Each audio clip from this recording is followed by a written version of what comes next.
आज 1 मई 2024 है। एक बड़ी अपडेट हम यहाँ पर देने जा रहे हैं। फ़लस्तीन और इसराइल के दरमियान जो जंग इस वक्त चल रही है, तकरीबन 8 महीने उसको पूरे हो रहे हैं। 7 अक्टूबर 2023 को ये जंग शुरू हुई थी और अभी तक जारी है। अगले 12-15 घंटे के अंदर ये उम्मीद है कि जंग बंदी का ऐलान हो जाएगा। अमेरिकी विदेश मंत्री एंटनी ब्लिंकन पूरे मसौदे के साथ, पूरी तैयारी के साथ जंग बंदी कराने के लिए इस वक्त मिडिल ईस्ट पहुँचे हुए हैं। उनके ज़िम्मे इस बार किसी भी सूरत में, किसी भी तरह से ये जंग बंदी कराने का ज़िम्मा उनको मिला हुआ है। 2 दिन पहले वो रियाद पहुंचे थे, सऊदी अरब। वहाँ क्राउन प्रिंस मोहम्मद बिन सलमान से लंबी बातचीत हुई।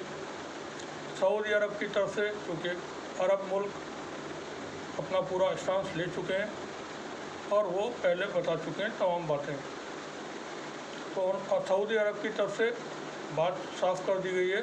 2 स्टेट सॉल्यूशन और इसराइल की फ़ौज का इनखला। जो इसराइली फ़ौज फ़लस्तीन के इलाकों में दाखिल हो चुकी है, घुसी हुई बैठी है, वो बाहर वहाँ से निकले।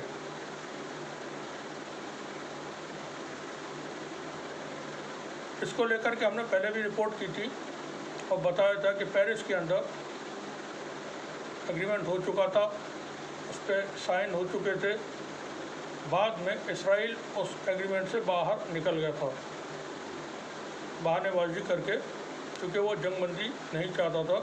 उसकी कोशिश थी कि किसी तरह से जंग मिडिल ईस्ट में फैल जाए और इसी मकसद के तहत उसने ईरान के दूतावास पर सीरिया के अंदर, सीरिया की राजधानी दमिश्क में हमला किया था, जिसके बाद ईरान ने फिर जवाबी कार्रवाई इसराइल के ख़िलाफ़ की थी और 331 मिसाइल और रॉकेट्स इसराइल के ऊपर दागे थे।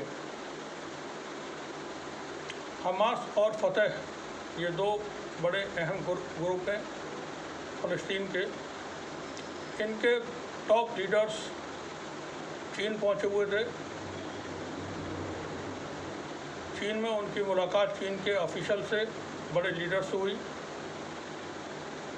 क्योंकि देखें, चीन के बारे में हम बता चुके हैं। पहली रिपोर्ट जब हमने की थी 7 अक्टूबर 2023 को, उसमें ही बताया था कि हमास ने इसराइल के ऊपर हमला क्यों किया है, क्या वजूहात हैं उसकी, और प्लेयर्स कौन कौन है, बड़े प्लेयर्स जो इस सीन के पीछे मौजूद हैं। अमेरिकी विदेश मंत्री एंटनी ब्लिंकन सऊदी अरब आने से पहले चीन की यात्रा पर थे। वहाँ ट्रेड को लेकर के और साउथ चाइना सी में जो टेंशन है उसको लेकर के बहुत सारी उनकी अपने डिस्कशंस होने थे। साथ ही एक डिस्कशन और हुआ था, वो चीन को अमेरिका ने रिक्वेस्ट की थी कि चीन अब मिडिल ईस्ट में जो ये जंग चल रही है उसको रुकवाने में अपनी भूमिका अदा करे। चीन से मदद मांगनी पड़ी अमेरिका को। ये उस सूरत में मांगनी पड़ी है जब अमेरिका चीन के ख़िलाफ़ साउथ चाइना सी में जापान और फिलीपीन के साथ एक ट्रायंगुलर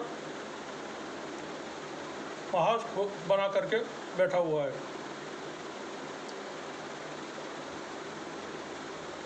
बहुत सारी चीज़ें ऐसी होती हैं जो कहीं कुछ जाती हैं और होती कुछ और हैं। अब जो मुआहदा तैयार हो रहा है, एंटनी ब्लिंकन जो पेशकश लेकर के पहुंचे हुए हैं, क्योंकि वो इसराइल में पहुंचे हुए थे कल और रफ़ा पहुंचे थे। रफ़ा में वो उन इलाकों में गए जहां एड वगैरह पहुंचाई जा रही है, क्योंकि सारे लोग फ़लस्तीन के जो गाज़ा में थे, गाज़ा सिटी खान यूनुस में, वो सब लोग इस वक्त रफ़ा में हैं। तकरीबन 20 लाख आबादी, 20 लाख लोग इस वक्त रफ़ा में हैं।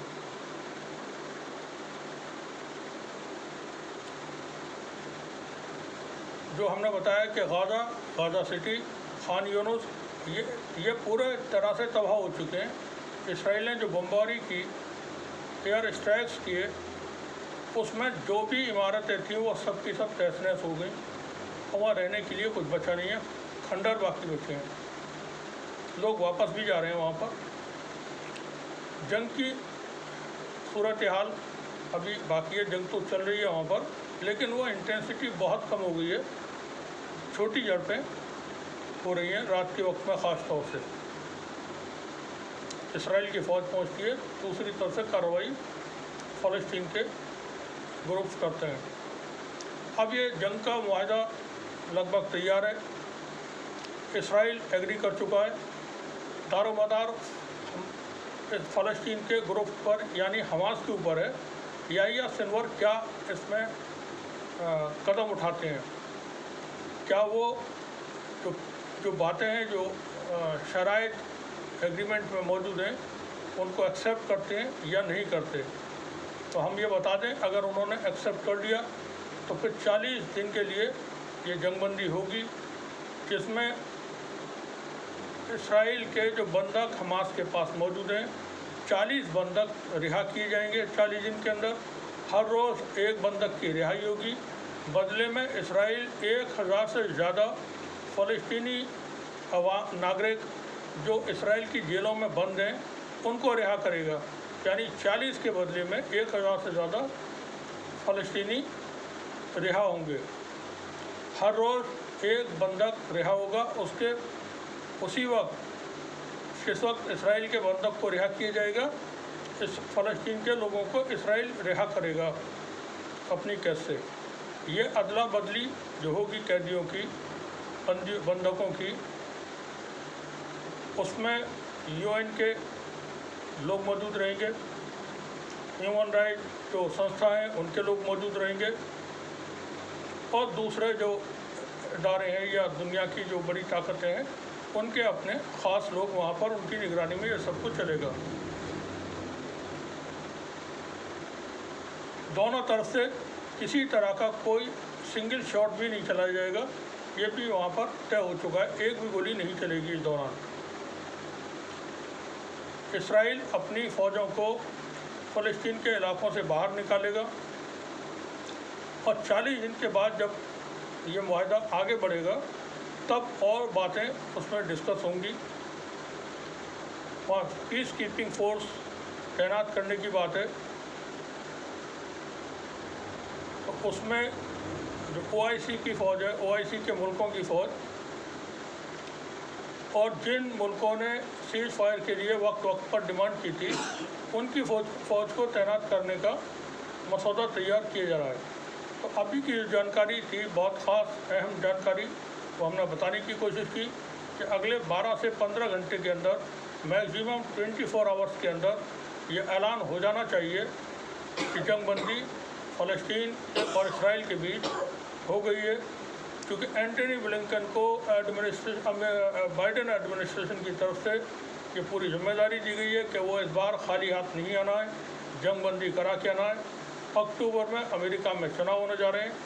अमेरिका के अंदर यूनिवर्सिटीज़ में बहुत बड़े प्रदर्शन हो रहे हैं फ़लस्तीन के फेवर में और इसराइल के मुखालिफ। इसराइल के अंदर इसराइल के प्रधानमंत्री नेतन्याहू के ख़िलाफ़ हज़ारों लोग हर रोज़ प्रोटेस्ट कर रहे हैं। जो बंधक इसराइल के हमास के पास मौजूद हैं, उनके परिवार के लोग हर रोज़ बहुत बड़े बड़े प्रोटेस्ट कर रहे हैं, रोड ब्लॉक कर देते हैं, आग लगा देते हैं, और वहाँ भारी अराजकता की स्थिति इस वक्त बनी हुई है। तो दबाव सभी पर है। चीन क्योंकि इसमें बीच में है, चीन का मतलब रूस और ईरान, अकेला चीन नहीं, चीन का मतलब रूस और ईरान यहाँ शामिल हैं।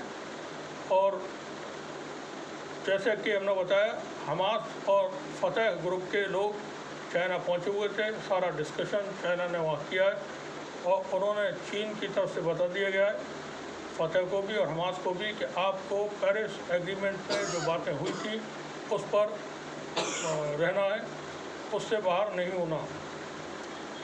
तो जो कुछ बाइडेंस डॉक्ट्रिन के नाम से वो मसौदा तैयार हुआ था, एक दस्तावेज़ तैयार हुआ था, जो रमज़ानों से पहले कोशिश थी कि ये जंगबंदी हो जाए, और वो सब कुछ जैसा हमने बताया तैयार हो चुका था, साइन हो चुके थे। ऐन वक्त पर नेतन्याहू ने अपने आप को बाहर कर लिया था उस एग्रीमेंट से, तो वो नहीं हो सका था। उसके बाद इससे पहले कोशिशें थी रमज़ानों के दौरान कि किसी तरह से ये जंगबंदी हो, नहीं हो पाया। अब ये लास्ट इसको माना जा रहा है, ये आखिरी कोशिश है। इसके बाद अगर जंगबंदी नहीं हुई तो फिर इसराइल रफ़ा की तरफ मूव करेगा, रफ़ा पे हमले करेगा, और वहाँ फिर एक बड़ी जंग छिड़ जाएगी, क्योंकि रफ़ा पे हमला करने को लेकर के इजिप्ट और जॉर्डन दोनों वार्निंग दे चुके हैं इसराइल को, और पूरी दुनिया को बता चुके हैं, अमेरिका को बता चुके हैं कि अगर रफ़ा के ऊपर इसराइल ने हमला किया, रफ़ा को इन्वेड करने की कोशिश की, तो इसराइल के साथ जो भी मुआहदे पहले के हैं वो सब ख़त्म हो जाएंगे, और फिर ये जंग नहीं रुकेगी। तो उम्मीद है अगले 15 घंटे के अंदर, 12 घंटे के अंदर, 2 घंटे के अंदर, 10 घंटे के अंदर किसी भी वक्त ये ऐलान हो जाए कि जंगबंदी हो गई है, 40 दिन के लिए जंगबंदी होने जा रही है।